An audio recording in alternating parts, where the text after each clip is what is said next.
Alors que The Rock se prépare à se rendre à un événement caritatif, il décide de s'arrêter dans un restaurant pour une collation rapide.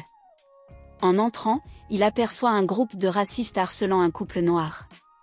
Le Rock, qui ne tolère pas l'intimidation, intervient. Le chef du gang, Marcus, tente d'intimider The Rock en le provoquant, mais il ne se doute pas qu'il s'attaque à une légende de la WWE, habitué à démolir ses adversaires sur le ring.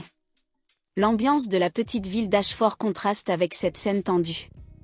Quelques instants auparavant, tout semblait paisible, une douce brise traversait les arbres, et les habitants échangeaient des discussions légères dans le dîner. The Rock, vêtu d'un sweat à capuche pour garder l'anonymat, savourait son café au comptoir, écoutant Miss Sally, la serveuse, parler avec enthousiasme de l'événement caritatif. La sérénité est brisée lorsque Marcus et ses complices entrent dans le restaurant. Leur énergie bruyante et leurs blagues déplacées perturbent les lieux. Miss Sally cesse de travailler, son inquiétude évidente. Marcus s'approche d'un couple âgé et commence à les harceler avec arrogance, lançant des insultes racistes. The Rock observe la scène, sa mâchoire se contractant sous la colère. Il s'avance calmement, se plaçant entre le couple et Marcus. Sa voix, douce mais autoritaire, coupe l'agitation. « Les gars, pourquoi ne pas les laisser tranquilles? Ils essaient juste de déjeuner. » Marcus, furieux, tente de provoquer The Rock, mais ce dernier reste imperturbable. Le gang hésite, mais Marcus, en colère, décide de quitter le restaurant, promettant de ne pas oublier cette confrontation. Plus tard, alors que The Rock marche dans une ruelle tranquille, il entend le grondement de moto.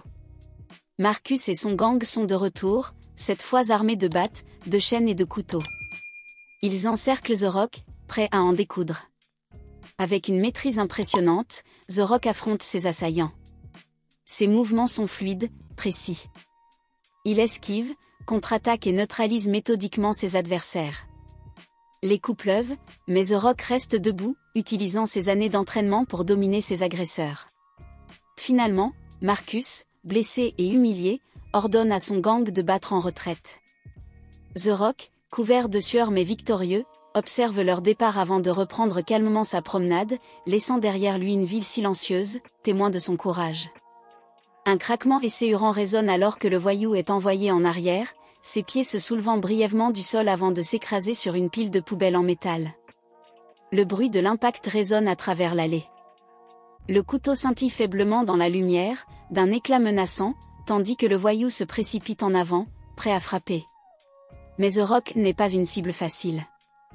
Il tourne son poignet, attrape la lame entre ses doigts, d'un seul mouvement fluide, applique une pression sur le poignet de son adversaire, le forçant à lâcher prise. Avec un grognement, The Rock projette le voyou désarmé contre le mur de l'allée. Le corps de l'homme s'effondre contre les briques, inerte, telle une poupée de chiffon jetée sans ménagement. Comme un chef d'orchestre dirigeant une symphonie de destruction, The Rock agit avec une précision implacable. Chaque geste est calculé pour infliger un maximum de dégâts avec un minimum d'effort. Il esquive les coups, feinte et contre-attaque avec une efficacité redoutable. Un balayage précis de sa jambe déséquilibre un voyou, l'envoyant trébucher sur un autre. D'un mouvement puissant, il pousse une benne à ordures métalliques, qui roule et renverse deux autres assaillants. Pendant tout ce temps, son corps ne cesse de bouger, une force inarrêtable et déterminée. Marcus, les yeux fous de rage et de désespoir, sort un pistolet de l'arrière de sa ceinture. Le cliquetis métallique de la sécurité résonne dans l'allée, brisant le silence. Il pointe l'arme sur The Rock, son doigt se resserrant sur la gâchette. The Rock, sentant le changement dans l'air, se fige. Ses yeux sont fixés sur l'arme. Le reste du gang, battu et meurtri, comprend que le combat a changé de nature, il ne s'agit plus de points, mais de vie ou de mort. Marcus ricane avec dédain, sa voix sifflante trahissant sa haine. « Tu penses que tu es fort? Voyons comment tu esquives une balle. » Le visage de The Rock reste impassible. Ses yeux se plissent alors qu'il évalue la situation. Ce n'est plus une question de fierté, mais de survie. Il lève lentement les mains en l'air et avance doucement, ses pas silencieux sur l'asphalte. Sa voix est calme, mais porte l'autorité. « Marcus, tu ne veux pas faire ça. Pose ton arme. Il est encore temps de marcher loin de tout ça. » Marcus vacille, ses yeux alternant entre The Rock et son gang. Le canon de l'arme tremble. Mais l'hésitation est de courte durée.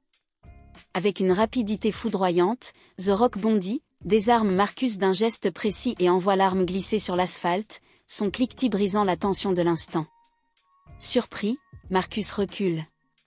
Avant qu'il ne puisse réagir davantage, The Rock le saisit par le col et le soulève sans effort, son regard chargé d'une colère maîtrisée. Ces mots, lourds de sens, claquent comme un avertissement. « Tu penses que t'en prendre au faible fait de toi un homme ? Laisse-moi te montrer ce qu'est un vrai homme. » Puis, il relâche brusquement Marcus, l'envoyant s'écraser contre une benne métallique. Le bruit sourd de l'impact résonne dans l'allée. Le gang, vaincu, lève les mains alors que le hurlement des sirènes de police envahit la scène. The Rock se tourne alors vers la foule qui s'est rassemblée à l'entrée de l'allée, observant avec admiration et gratitude. Un couple de personnes âgées s'approche. L'homme, la voix tremblante, déclare. « Vous n'étiez pas obligé de faire ça pour nous, mais vous l'avez fait. Merci. » The Rock incline la tête, son ton sincère. C'est juste la bonne chose à faire. Son exemple, diffusé par une vidéo devenue virale, inspire courage et unité. Dans la petite ville d'Ashford, des voisins s'organisent pour résister à la haine et à l'intimidation. Pendant ce temps, Marcus, seul dans une cellule de prison, contemple ses erreurs. Les paroles de The Rock résonnent encore en lui, un rappel du véritable courage et de l'humilité. Quelques semaines après l'incident dans l'allée, Marcus se trouve toujours enfermé dans sa cellule de prison. Le bruit de la vie qui continue à l'extérieur semble lointain, comme un écho étouffé. Il n'a plus la fougue de la bravade qui l'animait autrefois.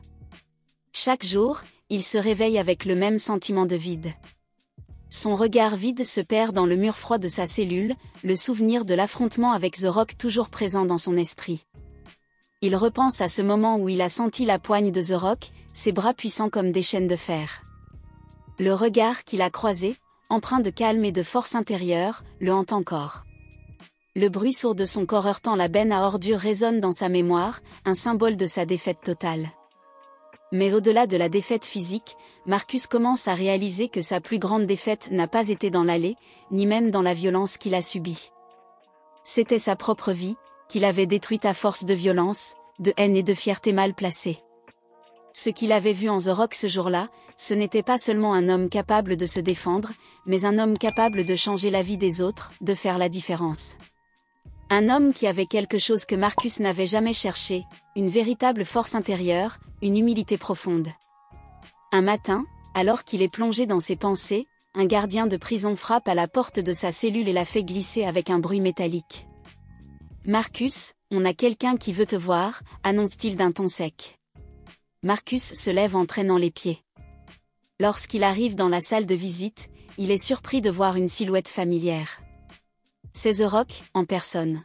« Je sais que tu ne m'attendais pas », dit-il en s'asseyant face à Marcus. « Mais je voulais que tu saches que je ne suis pas venu pour te juger. » Le regard de Marcus, mêlé de honte et de surprise, se pose sur lui. « Pourquoi tu es venu ? Tu m'as battu, tu m'as humilié devant tout le monde.